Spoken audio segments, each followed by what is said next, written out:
What are some examples of how we develop global mindset in leaders?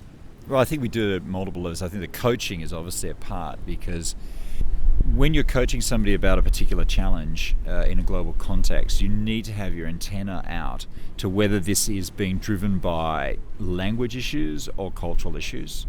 Often it's language. Language often comes actually a lot earlier in the sense of accent. Do they understand each other? Because that generates a lot of uncertainty in itself before we begin to discuss lots of other things. So you need your antenna out there.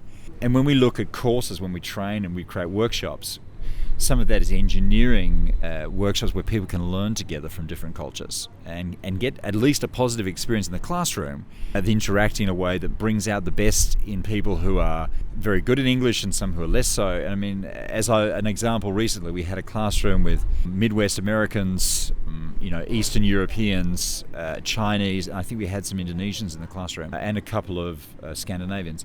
And in that context, it's quite challenging because of their different learning styles to be able to, create a learning space that's experiential. We don't just do PowerPoints, there is a lot of interaction. So just creating that is hopefully an experience which enables them to be more confident and competent interacting in workplace settings. Yes, and what I'm hearing you say, Skip, is that part of having a global mindset is also about creating that psychological safety in the workplace.